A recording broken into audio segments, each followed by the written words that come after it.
청와대는 정윤회 게이트 진상을 은폐하려는 행태를 즉각 중단해야 합니다.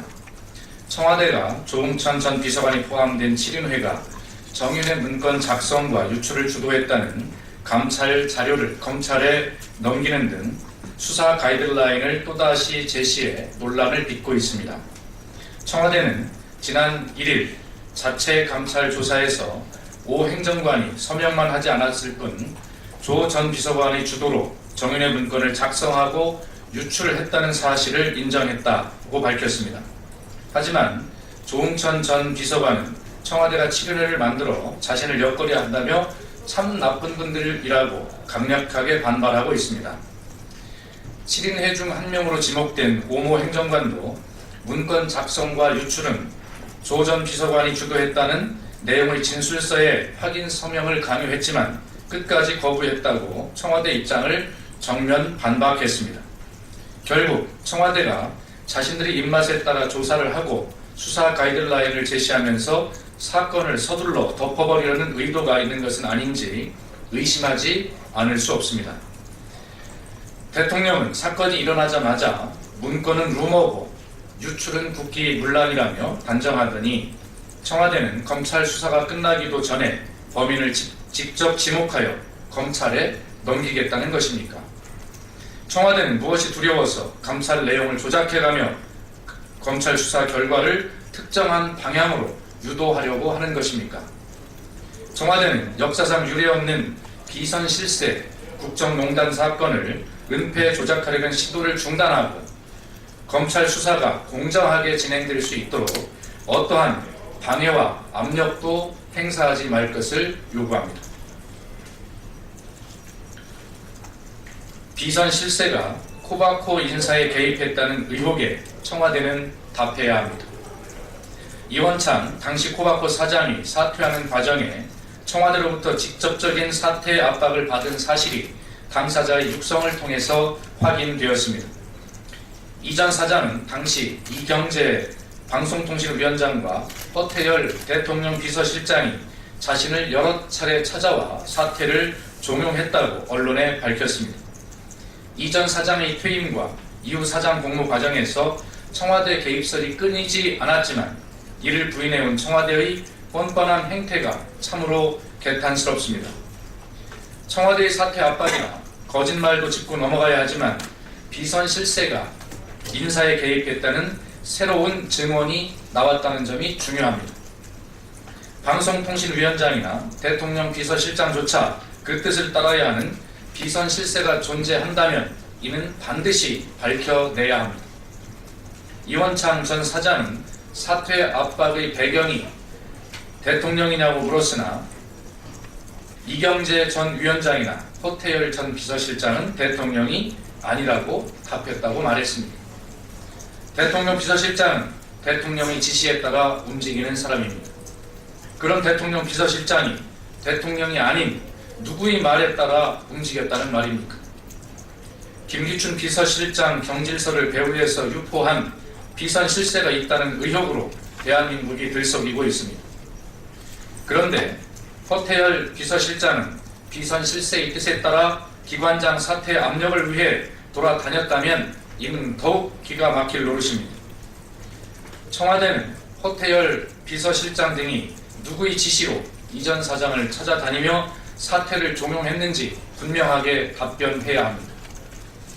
언론 보도에 따르면 이경재 전 위원장은 그냥 노 코멘트 하겠다고 답했다는데 청와대도 덩달아 노 코멘트 할지 지켜보겠습니다. 박근혜 대통령과 베트남 총리는 한 아세안 특별 정상회의를 하루 앞둔 10일 부산에서 한 베트남 FTA 실질적 타결을 선언했습니다. 그리고 어제 박근혜 대통령은 한 아세안 특별 정상회의 기조연설을 통해 자유무역협정 추가 자유화를 제안했습니다. 그런데 이번 한 베트남 FTA는 한중 FTA에 이어 실질적 타결이라는 신종 용어를 만들면서까지 정상회담용 임시 타결을 선언해 박근혜 정부가 성과 내기에 급급한 것이 아니냐는 비판을 받고 있습니다. 성과 내기용 정책들이 가져온 폐해를 우리는 너무나 잘 알고 있습니다. 이명박 정부의 자원 위교가 대표적인 것입니다. 지금까지 들어간 국민 혈세가 41조 원이고 향후 5년 후까지 31조 원이 더 들어가야 한다고 합니다. 마구잡이식 FTA 체결이 가져올 결과도 불보듯 뻔합니다. 그러나 박근혜 정부는 FTA의 부작용에 대한 면밀한 검토와 대책은 없고 장밋빛 희망만 이야기하고 있습니다. 막연한 홍보 자료는 넘쳐나는데 정작 협정의 세부 타결 내용은 제대로 공개하지 않고 있고 국회의 자료 제출 요구에도 묵묵부답이어서 깜깜이 FTA라는 지적을 받고 있습니다. 또한 이미 한아세안 FTA를 체결하고도 그 대상 국가 중 하나인 베트남과 또다시 초민감 품목을 추가 개방 협상하는 첫 사례로 이는 기체결한 FTA도 추가 재개방을 할 수 있다는 나쁜 선례를 남겼습니다. 박근혜 정부의 연이은 FTA 체결로 우리 농업은 큰 피해를 받게 되었습니다. 특히 한아세안 FTA 때 양호 제의 품목이었던 고추, 마늘, 양파 등과 초민감 품목들이 추가 개방될 경우 국내 농협은 큰 타격을 받을 것입니다. 성과내기 FTA 체결에 앞서 고통받고 신음하는 농축산인과 어민을 위한 대책부터 내놓아야 할 것입니다. 저물어가는 2014년 서민 경제가 무너지고 있습니다. 국내 자영업자의 대출액이 지난해 215조 5천억 원으로 2011년 174조 4천억 원보다 41조 1천억 원이나 늘었다고 합니다. 또 개인 소득자의 절반이 연 1천만 원을 못 벌고 있다고 합니다. 이뿐입니까? 전세 대란에 전월세 급등, 주택담보대출 반천조 시대, 가계부채 1060조 원 등 서민들은 벼랑 끝으로 내몰리고 있습니다. 통계청의 지난 5년간 가계금융복지조사 결과에 따르면 저소득 자영업 가구의 가처분 소득 대비 금융부채 비율은 542%에 달한다고 합니다. 소득을 한 푼도 쓰지 않고 5년 이상 빚만 갚아야 빚에서 벗어날 수 있다는 계산입니다.